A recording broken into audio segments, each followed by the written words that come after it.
ये कहानी ममता की है। बचपन से ही घर में ये एहसास दिलाकर पाला गया कि औरतों को बोलने का हक नहीं है। अरे ममता, जरा जल्दी जल्दी हाथ चलाओ। रोज ऑफिस में देर पहुंचता हूँ तुम्हारे कारण। लेकिन आपका सारा खाना पैक और तैयार भी है। अरे जबान जितनी चलाती हो उतना अगर हाथ चलाती ना तो शायद घर को अच्छे से मैनेज कर पाती। क्या मतलब है? क्या नहीं मिला आपको? मोजे मोजे कौन देगा?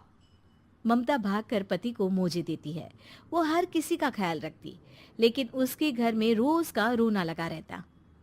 अरे माँ, आज स्कूल में टीचर ने मुझे फीस के लिए डांटा। माँ, मुझे अच्छा नहीं लगता कि स्कूल में फीस के पैसों के लिए मुझे कोई भी बात सुनाए। अरे पर बेटा, ये तो पापा करते हैं ना, सारा ऑनलाइन। मुझे तो इसकी जानकारी भी नहीं है। हाँ हाँ, बना लो बच्चों के सामने मुझे बुरा। अरे करता तो मैं ही हूँ, माना, लेकिन मुझे कोई सपना थोड़ी ना आएगा कि बच्चों की फीस जमा करनी है। अरे बताओगी तो तुम ही ना। ममता की अब ये आदत में शुमार हो चुका था। वो हमेशा हर बात के लिए खुद को ही दोषी मानती। एक दिन वो पड़ोस की दोस्त से कहती है, समझ नहीं आता यार, मैं इतनी डम कैसे हो सकती हूँ। बात तो सही भी है ना। अब पति बेचारा नौकरी करे, पैसे कमाए, या फिर ये देखे कि बच्चों की फीस का वक्त है। क्या करूँ यार। पता नहीं, मेरे पति तो सारा काम खुद ही करते हैं। वो तो कहते हैं कि तुम थक जाती होगी, सारा दिन घर बाहर बच्चे तो। अच्छा, ऐसे भी पति होते हैं क्या? अरे क्या बात कर रही है? भाई साहब कभी तुझे किसी बात के लिए सुनाते नहीं? किसने कहा नहीं सुनाते? अरे ये पति चीज ही ऐसी होती है कि बिना पत्नी को सुनाए उन्हें चैन की नींद कहाँ आती है। तो तू भी परेशान रहती होगी कि कैसे, क्या, कब भूल गई। अरे वो तो मुझे बस इस बात के लिए ताना देते हैं कि मैं वक्त पर खाना क्यों नहीं खाती या पार्लर जाकर अपनी साज सज्जा क्यों नहीं करवाती। पड़ोसन बोल ही रही होती है कि ममता के बेटे की आवाज आती है। अरे माँ, क्या हो गया? लग नहीं रहा कि आज आप मुझे पानी भी देगी। अरे कब से खाने के लिए वेट कर रहा हूँ। अरे यार, मैं चलती हूँ। बेटा खाने के लिए वेट कर रहा है, मैंने उसे खाना भी नहीं दिया। अरे 12वीं में पहुंच चुका है तुम्हारा बेटा, उसे बोलो खुद पानी लिया करे। मैंने तो अपने बच्चों को काम करना सिखाया है। अरे यार, खुद की भी तो कोई लाइफ है। माना जब नहीं कर सकते थे तो किया, लेकिन अब इतने बड़े बच्चों की हर बात मानेंगे तो मुश्किल तो अपने को ही होगी। ममता को पड़ोसन की बात में दम तो लगता है, लेकिन करे क्या, आदत भी तो खुद ही ने डाली थी। ममता घर जाती है कि तभी बेटी आ जाती है। माँ, परसों मुझे एक शादी में जाना है। तेरी वो जो लाल वाली साड़ी है ना, उसे दे देना। मैं आज जाकर टेलर को दे दूंगी, वो उस साड़ी से सूट बना देगा। अरे नहीं नहीं तारा, वो मेरी माँ ने मुझे दी थी और उस साड़ी से मेरी काफ़ी भावनाएं जुड़ी हैं। तुमको ना मैं दूसरी साड़ी दे दूंगी।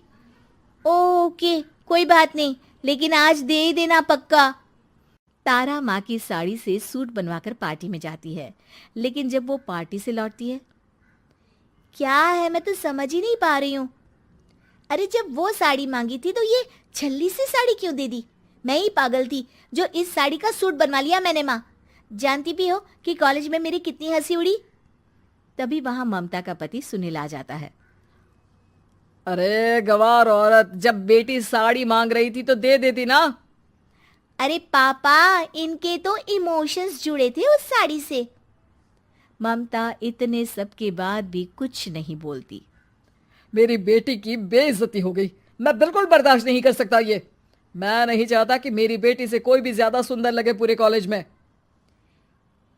जी, वो पढ़ने में तारा बिल्कुल अच्छी नहीं है, उसकी पढ़ाई पर आप ध्यान दीजिए ना। अच्छा, अब तुम मुझे बताओगी कि मुझे किस पर ध्यान देना और किस पर नहीं। रमेश जैसा ही ये वाक्य पूरा करता है, ममता की बेटी और पति उस पर जोर जोर से हंसते हैं। अरे ठीक है ना, पता ही नहीं चला कि कैसे वक्त इतना बीत गया। अरे कैसे पता चलेगा माँ, हम लोगों के पीछे जो तू बैताल की तरह चिपकी रहती थी, तुझे कैसे वक्त का पता चलता। ममता को पहले सास ससुर, फिर पति और बच्चों की तरफ से इस तरीके की बातें सुनकर उसका मन बहुत दुखी रहता था। एक दिन, सुनो ना, बहुत दिनों से कमर के नीचे बहुत दर्द रहता है। कल मैंने देखा तो एक फोड़ा था। अरे ममता, एक बार अपने पति से बात करो, वो तुम्हारा फोड़ा डॉक्टर को दिखा देंगे। अरे नहीं नहीं, वो तो गुस्सा हो जाएंगे। अरे क्यों गुस्सा हो जाएंगे? तुमको दर्द है? हाँ, लेकिन वो यही बोलेंगे कि ऑफिस जाऊं या फिर तुम्हें लेकर डॉक्टर के पास। तो बेटे से ही बात कर ले। अरे वो तो मैं कर लूं, लेकिन फोड़ा है ऐसी जगह कि उसे बताते मुझे शर्म आएगी। लेकिन कुछ ना कुछ तो करना जरूरी है ना। ऐसे कब तक फोड़े के दर्द से तड़पती रहेगी? अब तो सोच रही हूँ कि इनसे बात कर ही लूं, वरना दर्द के मारे कहीं मर ना जाऊं। लेकिन शाम को, ममता, क्या किया तुमने आज? खाने के डिब्बे में कैसा खाना दिया था? दाल खराब हो गई थी। कब की थी? दाल तो मैंने सुबह ही बनाई थी, खराब कैसे हो गई? अच्छा सुनिए ना, मुझे कहना है कि अरे गरम दाल बंद करोगी तो ऐसा ही होगा ना। बेइज्जती हो गई सबके सामने मेरी। ऑफिस वालों ने ऐसा मजाक उड़ाया कि क्या बोलूं। कल से ठीक से खाना देना है तो देना, वरना खाना देना बंद कर देना। बाहर खा लूंगा मैं।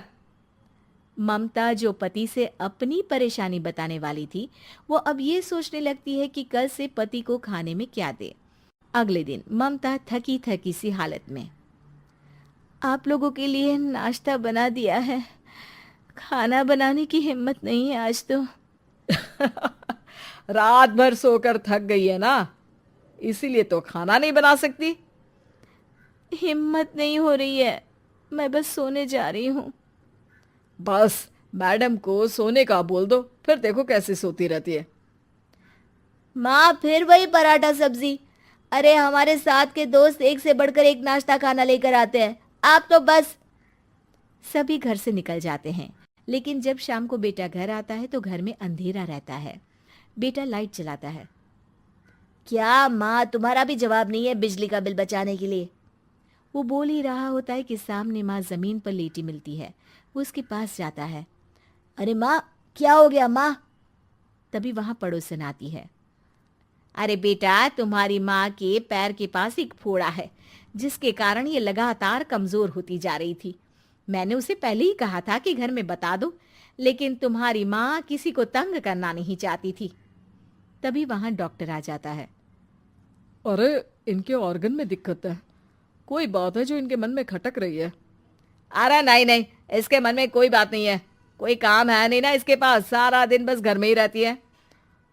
देखिए, मैं तो ये नहीं जानता, लेकिन हाँ, इनके मन में हमेशा कोई बात रह जाती होगी, इसीलिए उनकी ये हालत है। अगर आप समय से नहीं ले आते तो हो सकता था कि। अरे नहीं नहीं डॉक्टर साहब, हम पूरी कोशिश करेंगे कि वो ठीक हो जाए। हम लोगों ने अपनी ही परेशानी माँ के सामने रखी, लेकिन किसी ने माँ की दिक्कत को जानने की कोशिश तक नहीं की। हाँ, मैंने भी ममता को हमेशा घरेलू जरूरत से ज्यादा काम का नहीं सोचा था। ममता को होश आता है और वो खुद को अपने बेडरूम में देखती है। वो उठने की कोशिश करती है कि माँ, अब आप नहीं उठेंगी। हम लोग है ना, हम लोग आपको पूरी तरह से खुश रखने की कोशिश करेंगे।